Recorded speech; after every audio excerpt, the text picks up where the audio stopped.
Hello guys, good evening. कैसे हैं आप लोग? आशा करते बेहतर होंगे। तो मैं विपिन सर आप लोगों के लिए जो आपका ये चैप्टर चल रहा था जैव प्रौद्योगिकी एवं प्रक्रम, लगभग इस चैप्टर का हमने 3 वीडियो बना करके आपको इस चैप्टर के जो भी इम्पोर्टेंट क्वेश्चन थे पेपर में उसको मैंने कवर किया। और अब हम इसी चैप्टर के अंतर्गत किस टाइप के क्वेश्चंस पूछे जाते हैं एग्जाम में और कौन कौन से क्वेश्चन किस टाइप से आ सकते हैं इसके बारे में हम लोग अब चर्चा करेंगे, ठीक है। क्योंकि आप लोग कहते हैं कि सर क्वेश्चन आंसर भी करा दिया करिए, तो कुछ इंपॉर्टेंट क्वेश्चन चैप्टर के अंत में होते हैं जो कि कई बार रिपीट हुए हैं परीक्षा में, तो हम उसी क्वेश्चन को आपसे कवर करने का प्रयास करेंगे, ठीक है। लेकिन उसके पहले वीडियो को आप प्रॉपर और पूरा देखा करिए। वीडियो को देखने के बाद, ठीक है, वीडियो को लाइक और कमेंट भी किया करिए और साथ में जो वीडियो को इम्पॉर्टेंट टॉपिक आपको लगे आपके हिसाब से तो वैसे उसको क्या करिए, नोट्स जरूर बनाया करिए, ठीक है। क्योंकि वो परीक्षा के समय आपको बहुत काम की, परीक्षा के समय इतना वीडियो आप नहीं देख पाएंगे। और जो बातें मैंने पूर्व में बता रखी है कि लगभग एग्ज़ाम 1 अप्रैल के आसपास शुरू होगा, ज़्यादा समय नहीं है, इसलिए तैयारी में लग जाइए। और तैयारी जब भी करिए अपने बनाए गए खुद के नोट्स से करिए, क्योंकि अपना बनाया गया खुद का नोट्स क्या होता है, ज़्यादा सुग्राह्य होता है, उससे पढ़ने में आसानी होती है, लर्न आसानी से हो जाता है, ठीक है। इसलिए दूसरे के नोट्स पर, चाका पर, विद्या पर, राजीव पर, इन सब सामग्रियों से थोड़ा सा दूर रहने का प्रयास करिए। और जो भी चैनल पर सामग्री दी जा रही है उस चैनल को देखकर अपने हाथ से सामग्री बनाने का प्रयास करिए आप लोग, ठीक है। तो आइए देखते हैं कि जैव प्रौद्योगिकी एवं प्रक्रम में इसका हम चौथा वीडियो प्रोवाइड कर रहे हैं, जो कि आज का वीडियो कुछ महत्वपूर्ण प्रश्नोत्तर पर हो सकता है, ठीक है। जैसे यहाँ पहला प्रश्न दिया गया, बेटा जैव प्रौद्योगिकी क्या है, इसके 4 अनुप्रयोग बताइए। इस टाइप का क्वेश्चन आपके एग्जाम में कई बार आ चुका है, रिपीट हो चुका है, तो मैं इसको पढ़ाया भी हूँ। तो देखते हैं आंसर कैसे राइट की जाए, कैसे लिखा जाए। अगर ये क्वेश्चन आ गया तो कौन सा मैटर इसके अंदर हम डालें, ठीक है। तो देखते हैं हम लोग। तो उत्तर में सबसे पहले आप हेडिंग डालिए जो प्रश्न पूछा गया है, ठीक है। इसको ध्यान दीजिए, कुछ बच्चे सीधा सीधा आंसर नंबर डाल के लिखना शुरू करते हैं, ठीक है। तो इसलिए आपसे रिक्वेस्ट है कि जैव प्रौद्योगिकी प्रश्न है तो उसको पहले हेडिंग के रूप में लिखिए, फिर उसमें लिखिएगा कि सूक्ष्म जीवों, ठीक है, सूक्ष्म जीवों द्वारा या इनसे उत्पन्न पदार्थों का औद्योगिक स्तर पर, ठीक है, औद्योगिक स्तर पर बड़े पैमाने पर, औद्योगिक स्तर पर बड़े पैमाने पर, ठीक है, बड़े पैमाने पर उत्पादन करने की तकनीक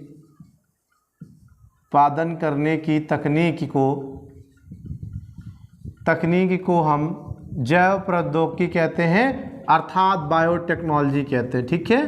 जैव प्रौद्योगिकी कहते हैं अर्थात बायोटेक्नोलॉजी कहते हैं, ठीक है। तो ये क्वेश्चन का डिफिनेशन है कि सूक्ष्म जीवों द्वारा या इनसे उत्पन्न पदार्थों को औद्योगिक स्तर पर बड़े पैमाने पर क्या करना, बोलो, उत्पादन करने की जो तकनीक है उसी को हम बायोटेक्नोलॉजी कहते हैं, अर्थात क्या कहते हैं, जैव प्रौद्योगिकी कहते हैं, ठीक है। तो ये इसका क्या हो गया, जैव प्रौद्योगिकी का आंसर हो गया। आप कह रहा है इसके 4 अनुप्रयोग बताइए, तो अब आप इसके 4 अनुप्रयोग लिखते हैं तो ऐसे हेडिंग करेंगे कि जैव प्रौद्योगिकी के 4 अनुप्रयोग, आप इस तरह से हेडिंग करेंगे, ठीक है। हेडिंग करने के बाद यहाँ लिखेंगे, रिपीट करोगे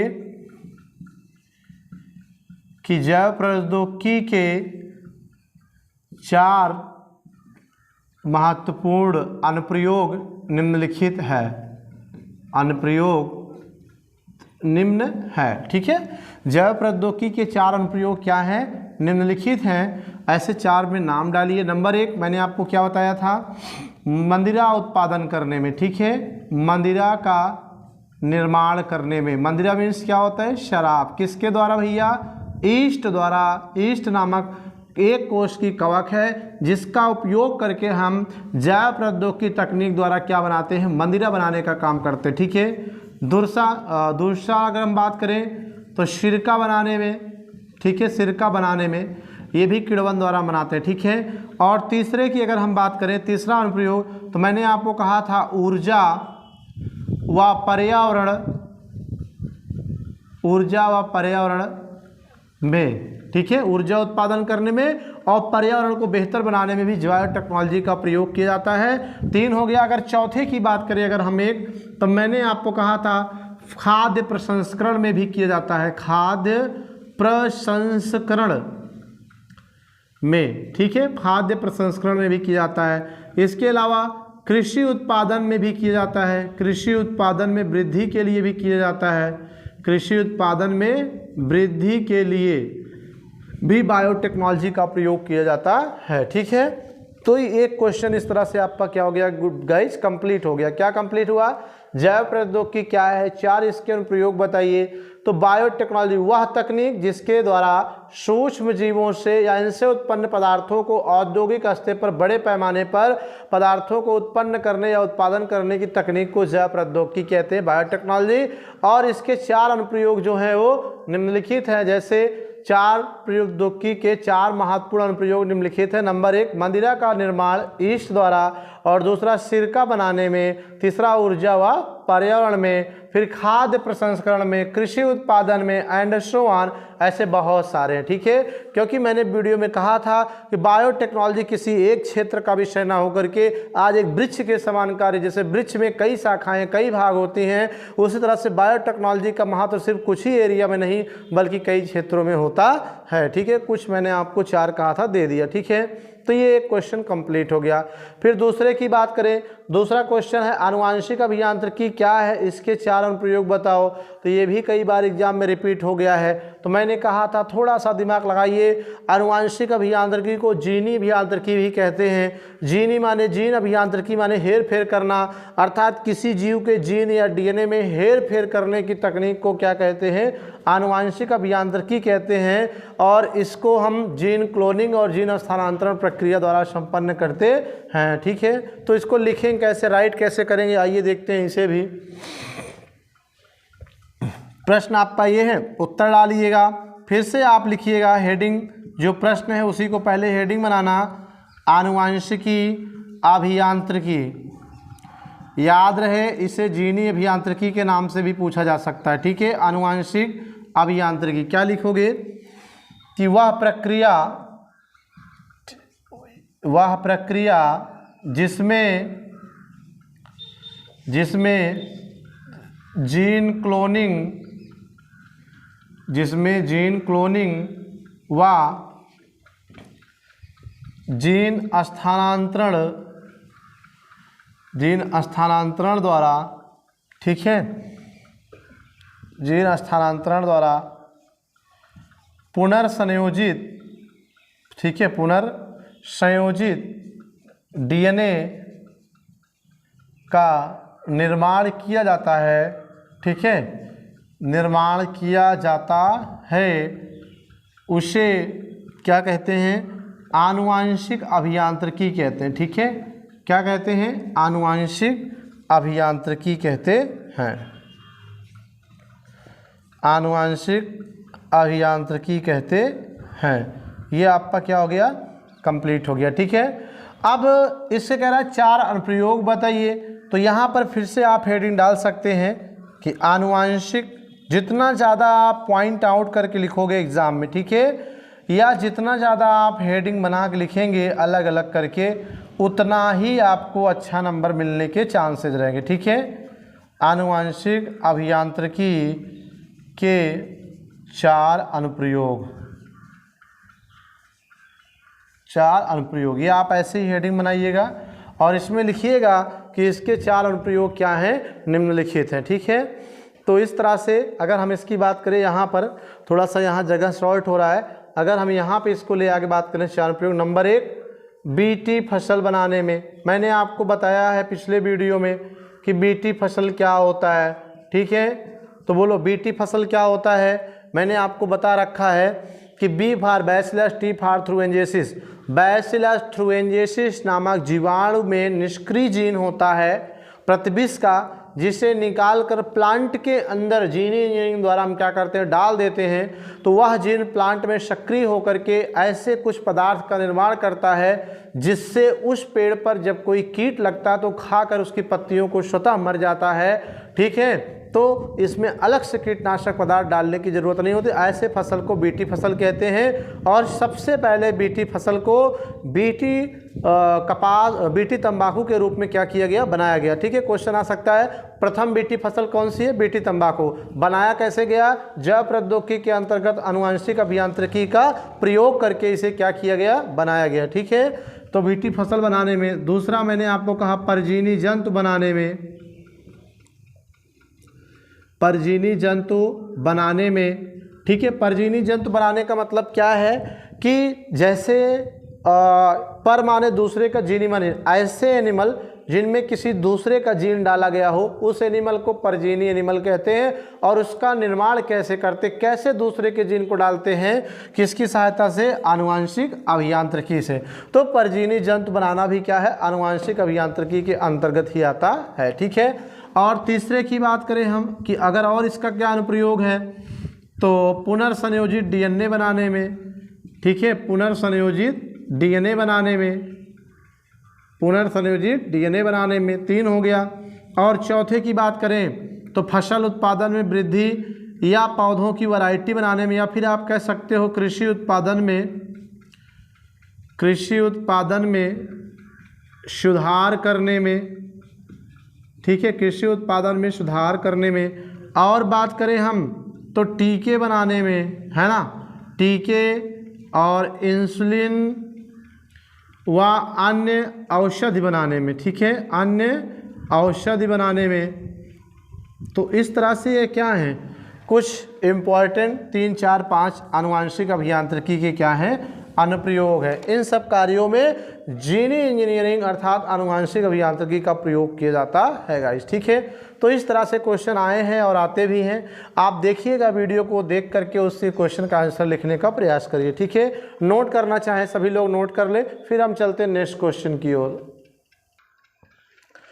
तो चलते हैं नेक्स्ट क्वेश्चन की ओर। जो तीसरा क्वेश्चन है, जीनी इंजीनियरिंग अर्थात जीनी अभियांत्रिकी या आनुवंशिक अभियांत्रिकी से मनुष्य को होने वाले 2 लाभ बताइए। ठीक है, कह रहा है जेनेटिक इंजीनियरिंग से मनुष्य को 2 लाभ कौन कौन से प्राप्त होते हैं। ठीक है, तो इस तरह से क्वेश्चन आया है।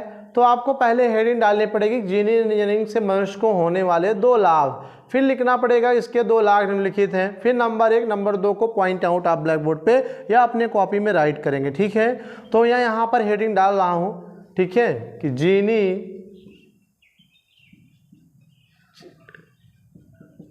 अभियांत्रिकी, ठीक है, जीनी इंजीनियरिंग कहो चाहे अभियांत्रिकी कहो, ठीक है, से होने वाले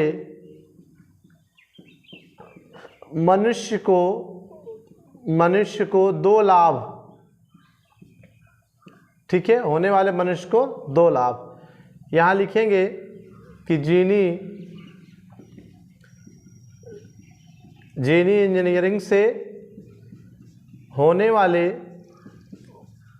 वाले मनुष्य को, वैसे तो बहुत सारे लाभ हैं, मनुष्य को 2 लाभ। ठीक है, 2 लाभ निम्नलिखित है। ठीक है, क्या है, निम्नलिखित है। नंबर 1, इंसुलिन उत्पादन करने में, मैंने पहले ही बता रखा है, फिर से बता रहे हैं, इंसुलिन उत्पादन में। और इसके अतिरिक्त अगर हम बात करें तो लिंग हार्मोन्स, ठीक है, लिंग हार्मोन्स उत्पादन में। और बात करें हम टीके बनाने में, अगर और बात करें हम तो कृषि उत्पादन में। ठीक है, कृषि उत्पादन में। ऐसे ही बहुत सारे लाभ हैं। ठीक है गाइज, तो कैसे आपको बता दें हम, ध्यान से समझिएगा आप लोग कि बेटा ये इंसुलिन क्या है। पहली चीज़ इसकी मैकेनिज्म हम लोग समझते हैं कि इंसुलिन एक हार्मोन्स है। क्या है, एक हार्मोन्स है। ठीक है, जो क्या करती है, रक्त ग्लूकोज को, ठीक है, रक्त ग्लूकोज को कहाँ, लीवर में ग्लाइकोजन के रूप में, ठीक है, ग्लाइकोजन के रूप में स्टोर करती, क्या करती है, इकट्ठा करती है, ठीक है, इकट्ठा करती है। ओके, तो आपके शरीर में एक पैंक्रियाज अग्न्याशय नामक ग्रंथि है, आपको पता होगा, जो क्या करता है, ठीक है, उसकी संरचना कुछ इस तरह से होगी, अगर आप ध्यान दिए हो तो कुछ इसी तरह से होती है, अल्फा और बीटा दो भाग होता है, ठीक है। ये मिश्रित ग्रंथि भी कहलाती है, ठीक है, क्या कहलाती है, मिश्रित ग्रंथि, क्योंकि यह अंतःस्रावी भी है और बहिःस्रावी भी है, अर्थात यह ग्रंथि हार्मोन्स भी देती है और एंजाइम भी देती है, इसीलिए इसे मिश्रित ग्रंथि कहते हैं। और शरीर की सबसे बड़ी ग्रंथि लीवर जो है, उसके बाद इसका नंबर है, ये दूसरी सबसे बड़ी ग्रंथि, ठीक है। तो ये बीटा, इसका जो बीटा भाग है, इसी बीटा भाग से दो हार्मोन्स बनते हैं, एक इंसुलिन बनता है और एक ग्लूकेगान बनता है, ठीक है।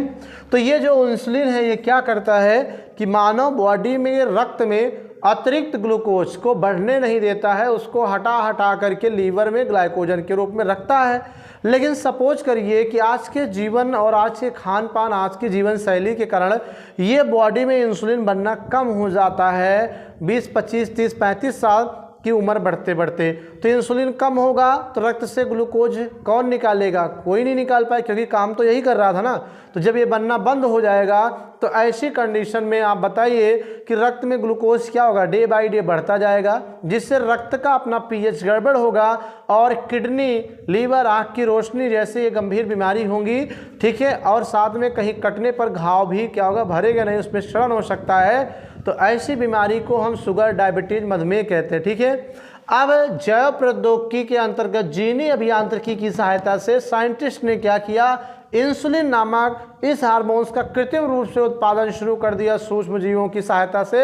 और यही इंसुलिन अब ऐसे रोगियों को जिनमें इंसुलिन नहीं बन रहा है, उनमें क्या कर इंजेक्शन के रूप में लगा दिया जाता है। और ये नाभि के 4 इंच को छोड़कर दाएं और बाएं लगाया जाता है, हाथ में नहीं लगता है। तो लगाते हैं तो ये इंसुलिन रक्त में जा करके ग्लूकोज को फिर कंट्रोल कर देता है, ठीक है। तो इस तरह से उनका जीवन यापन चलता है। तो अब आप बताइए कि इंसुलिन ना होता तो ये मानव के लिए ही तो बनाया गया, मानव के ही तो लाभ पहुंचा रहा है। फिर लिंग हार्मोन्स, जान रहे हो कि आज के समय में भाग दौड़ भरी जिंदगी, स्ट्रेस, तनावपूर्ण जीवन जीने से मनुष्य का जो लैंगिक हार्मोन्स का लेवल है, जैसे टेस्टोस्टेरॉन्स मेल में, ठीक है, ये एंड्रोजन, प्रोजेस्टेरॉन फीमेल में, ये क्या हो रहा है, इसका लेवल कम हो जा रहा है, जिसके कि प्रजनन के प्रक्रियाओं में भी क्या है, बाधा उत्पन्न हो रही है। तो जीनी इंजीनियरिंग द्वारा ऐसे हार्मोन्स का कृत्रिम रूप से भी उत्पादन किया गया है, जो मनुष्यों को उपयोग करके, मनुष्यों को ट्रीटमेंट द्वारा इसको दे करके उनमें संतान उत्पन्न करने की प्रक्रिया को प्रभावी बनाया जाता है, ठीक है। बाकी टीके बनाने में और कृषि उत्पादन में जान ही रहे हो कि नए नए टाइप जीनी इंजीनियरिंग द्वारा फसल आ रहे, पेड़ पौधे आ रहे हैं जो नई नई वैरायटी के हैं, और उन वैरायटी के नस्लों में सुधार किया गया किसके द्वारा, जीनी इंजीनियरिंग द्वारा, जिससे कृषि उत्पादन में कई गुना क्या हो गई, वृद्धि हो गई है, ठीक है गाइस। तो ये आपका क्वेश्चन है, ठीक है, कंप्लीट हो गया। अब हम चलते हैं नेक्स्ट क्वेश्चन की ओर। तो नेक्स्ट क्वेश्चन जो हमारा है, डीएनए पुनर्संयोजित तकनीक पर टिप्पणी लिखिए, ठीक है। जैसा कि हम बात कर रहे थे, ये कई बार क्वेश्चन में रिपीट हुआ है, कई बार पेपर में आया है, और लगभग हर बार इस पार्ट से जब क्वेश्चन बनता है तो ये वरीयता में रहता है क्वेश्चन, इसको पहले पुटअप किया जाता है, ठीक है। तो डीएनए पुनर्संयोजित तकनीक क्या है, तो मैंने कहा था रटना नहीं, अगर ध्यान दियो, तकनीक एक प्रकार की तकनीक ही है, ऐसी तकनीक जिसकी सहायता से डीएनए को क्या करके, अवांछित खंडों को काटकर वांछित खंड लगा करके एक नया डीएनए, पुनर्संयोजित डीएनए बनाया जाता है। तो ऐसी तकनीक को डीएनए पुनर्संयोजित तकनीक कहते हैं, और बने हुए डीएनए को पुनर्संयोजित डीएनए कहते हैं, ठीक है। अब इसका भी आंसर आप राइट करना चाहें तो सबसे पहले आप ऐसी हेडिंग डालेंगे यहाँ पर, ठीक है, इस तरह से हेडिंग डालेंगे, डीएनए पुनर्संयोजित तकनीक, ठीक है, डीएनए पुनर्संयोजित तकनीक, ये आप इस तरह से इसकी हेडिंग डालेंगे और इसमें लिखेंगे कि किसी, ठीक है, किसी जीव के डीएनए में उपस्थित अवांछित खंडों को, ठीक है, अवांछित खंडों को एंजाइम द्वारा, ठीक है, एंजाइम द्वारा काट कर व उसमें वांछित खंडों को जोड़कर, वांछित खंडों को जोड़कर, ठीक है, एक नए डीएनए का निर्माण करना, एक नए डीएनए का निर्माण करना या करने की तकनीक को डीएनए पुनर्संयोजित, ठीक है, डीएनए पुनर्संयोजित तकनीक कहते हैं, डीएनए पुनर्संयोजित तकनीक कहते हैं, ठीक है। इसमें एक लाइन और बढ़ा सकते हो, और नए बने हुए डीएनए को,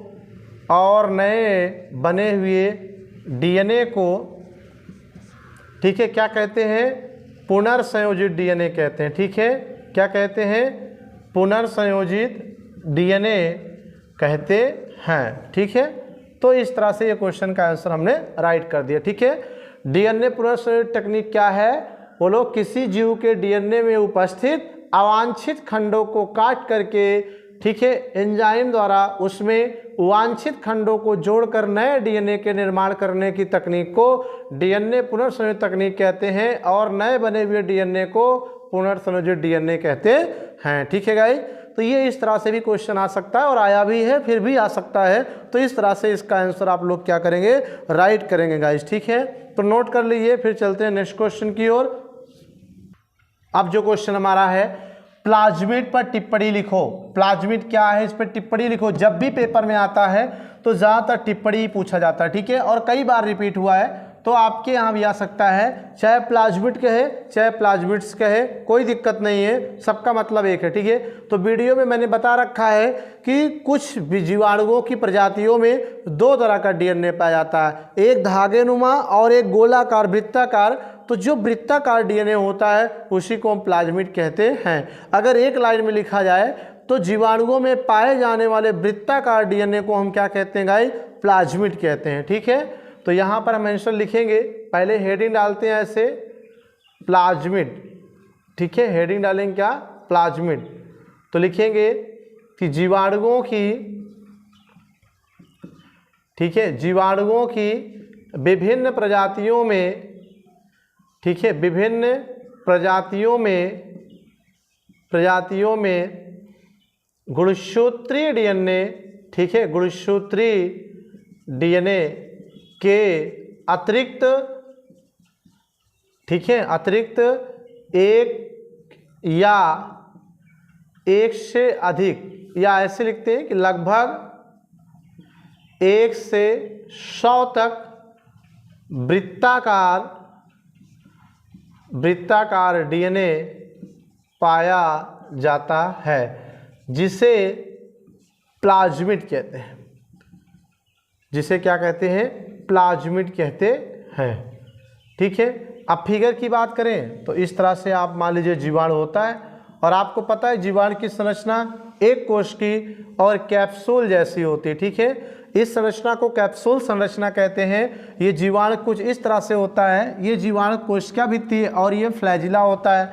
अब इसी में क्या होता है कि कुछ इस तरह से आपसूत्री डीएनए पाया जाता है, और यहीं पर जगह जगह क्या होते हैं, किसी में 1, किसी में 2, किसी में 100 ये डीएनए पाया जाता है। तो यही क्या है, वृत्ताकार डीएनए है, और इसी वृत्ताकार डीएनए को क्या कहते हैं, प्लाज्मिड कहते हैं। ओके गाइस, तो ये आता 2 लाइन का लिखने के पेपर में, तो आप लोग आई होप कि लिख सकते हो। तो क्लियर हो गया कि जीवाणुओं में विभिन्न प्रजातियों में पाए जाने वाले गुणसूत्रीय डीएनए के अतिरिक्त लगभग 1 से 100 तक की संख्या में वृत्ताकार डीएनए पाए जाते हैं, जिसे प्लाज्मिड कहते हैं। और ये आप देखो, ये वृत्ताकार डीएनए है, यही सब क्या है, प्लाज्मिड होते हैं, ठीक है, प्लाज्मिड होते हैं। ओके गाइज, ठीक है। तो वीडियो कैसे लगी, वीडियो के अंत में आप लाइक और कमेंट जरूर करिएगा और मिलते नेक्स्ट वीडियो में कुछ और क्वेश्चन के साथ इसी चैप्टर में। तब तक के लिए thank you for watching this video guys, thank you. Note कर लीजिए इसे आप लोग फटाफट।